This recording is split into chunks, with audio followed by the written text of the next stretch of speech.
పార్టీలో కేసీఆర్ గారు కావచ్చు లేదంటే సంతోష్ కావచ్చు వీళ్ళిద్దరు కూడా కవిత కామెంట్ చేశారు. ఎట్లా ఇప్పుడు సీఎం గారు ఏమన్నారన్నది నాకు తెలియదు, కానీ తెలంగాణ ప్రజలు అనుకుంటున్న విషయమే కదా, అది తెలంగాణ ప్రజలందరూ గమనిస్తున్న విషయమే.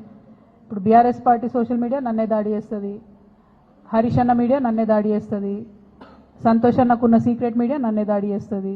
అందరు కలిసి నా మీద దాడి చేస్తున్నట్టే కదా, అలా కొత్త ఏం లేదు. అది మీ అందరి దృష్టిలో కూడా ఉన్నది కాబట్టి అది కొత్త ఏం లేదు, వింతేం లేదు. Thank you.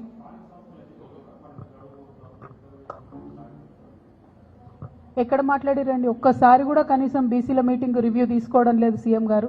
మేము పదే పదే కోరుతున్నాం. నిన్న కూడా మన తెలంగాణ జాగృతి నుండి కూడా మళ్ళీ చెప్పినాం మేము, మీరు కనుక తక్షణం నిర్ణయం తీసుకోకపోతే ఇక మంత్రుల ఇల్లు ముట్టడించుడు ఉంటుంది ఫస్ట్ ఫేజ్లో. ఇంకా కూడా నిర్ణయం తీసుకోకపోతే ముఖ్యమంత్రి గారి ఇల్లు కూడా ముట్టడించాల్సి వస్తుంది. ఎందుకంటే 30 తారీఖు నాడు ఎన్నికలని చెప్తే కూడా కనీసం బాధ్యత లేకుండా మాట్లాడకుండా చివరి నిమిషంలో కోర్టుకు పోదాంలే అనేటటువంటి ఒక వైఖరి నిర్లక్ష్యపూరితమైన వైఖరి రాష్ట్ర ప్రభుత్వం చేస్తూ ఉన్నది. ఇది బీసీలను వారు పట్టించుకోవట్లేదు అనడానికి సంకేతం. మా పోరాటం మాత్రం ఆగదు. ఖచ్చితంగా చాలా సీరియస్గానే ముట్టడి కూడా ప్లాన్ చేస్తాం.